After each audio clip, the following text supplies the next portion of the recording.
Le Marius de l'audiodescription 2021. Le panel de l'audiodescription. Les bonus. Bonsoir Dominique, Bonsoir Christian, contente d'être là. nous sommes tous les deux non-voyants et membres du panel de l'audiodescription.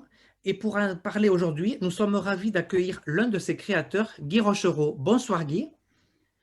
Peux-tu te présenter et nous dire en quelques mots ce qui t'a conduit à t'investir pour l'audiodescription? Je m'appelle Guy Rochereau, je suis voyant et à la retraite. Qu'est-ce qui m'a mené à m'investir dans cette belle cause? Oh, c'est très simple. J'ai répondu favorablement à une proposition de Sylvain Nivard pour l'aider à faire progresser la cause de l'audiodescription, car cela allait dans le sens de mes valeurs, c'est-à-dire aider ceux ou celles qui ont décidé de ne pas rester sur le bord de la route à cause d'un handicap, et j'avais du temps à y consacrer. Bien, bravo pour ton implication. Quel a été votre constat au départ? Nous avons fait le tour des principaux acteurs, c'est-à-dire le CSA, les chaînes de télévision et les audiodescripteurs, et surtout les déficients visuels, en traitant prioritairement les émissions télévisées audio-décrites. À l'issue de ce tour, nous sommes arrivés à la conclusion suivante. C'est que tout le monde était de bonne volonté, mais comme très souvent, malheureusement, les déficients visuels n'étaient pas dans la boucle et leurs besoins de base n'étaient pas pris en considération.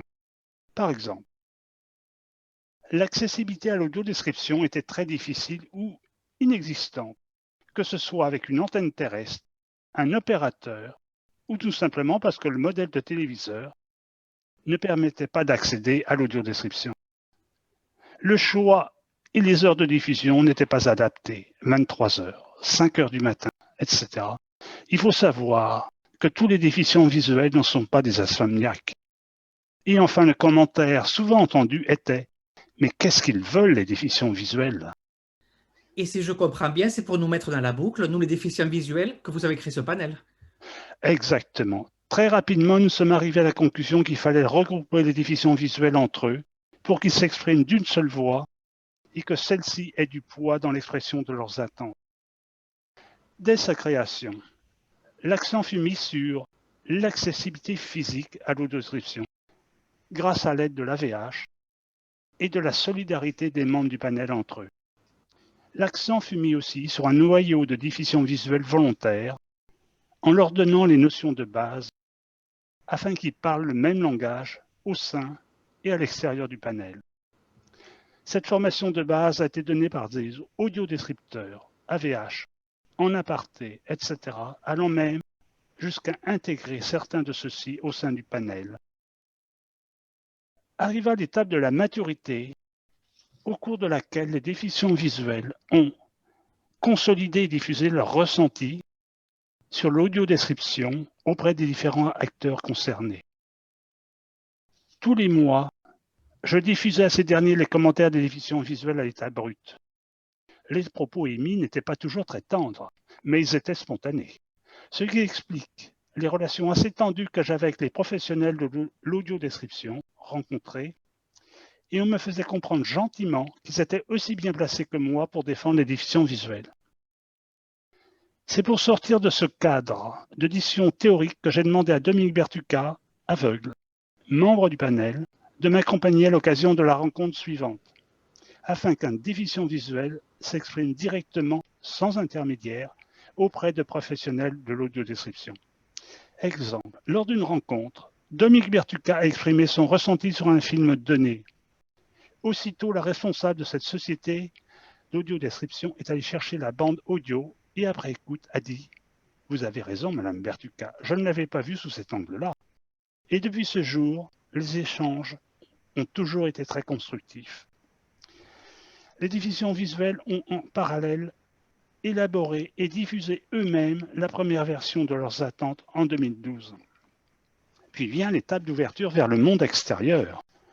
Création du Marius de l'audiodescription en 2018 par Sylvie Ganche, aveugle, membre du panel, avec la présence de médias et de responsables du handicap au ministère lors de la remise du Marius. Finalisation en parallèle du document des attentes en matière d'audiodescription en 2019 à l'issue de discussions passionnées et en toute convivialité. Dans le même temps, les audiodescripteurs ont élaboré un guide de bonne pratique en 2020 sous l'égide du CSA. Et quel est le bilan à tirer de toutes ces opérations?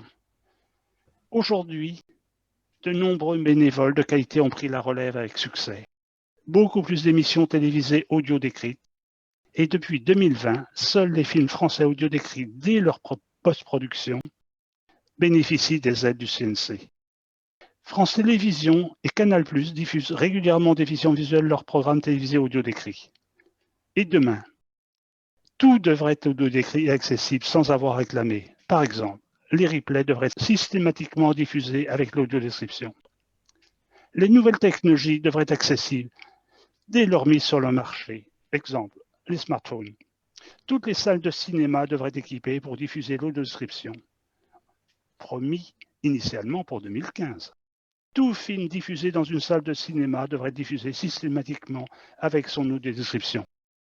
Mais pour aller plus loin, nous avons besoin de l'engagement de déficients visuels et de voyants qui veulent changer les choses, avec l'aide et la bonne volonté de tous, c'est-à-dire déficients visuels et voyants. En conclusion, que personne ne baisse la garde afin qu'un handicap, quel qu'il soit, ne soit plus considéré comme une faiblesse, mais l'occasion d'apporter une richesse bénéfique à toute la société. Guy, je suis très admirative du travail accompli par Sylvain et toi. Et dans ce panel, justement, les échanges étaient conviviaux, sont toujours conviviaux, respectueux, et l'on s'écoute. Et c'est la porte ouverte, justement, à une audiodescription de qualité dont nous, personnes déficientes visuelles, nous avons besoin. Mais tout à fait. Merci à vous deux pour ces témoignages et j'invite tous les internautes qui le souhaitent à nous rejoindre au sein du panel de l'audiodescription. Interviennent dans ce film Guy Rochereau et Dominique Bertucca, interviewés par Christian Kall, enregistrement et montage Stéphane Abonneau, musique Emeline Boissière et Nessim Bismuth, voix off Marie-Laure Abonneau.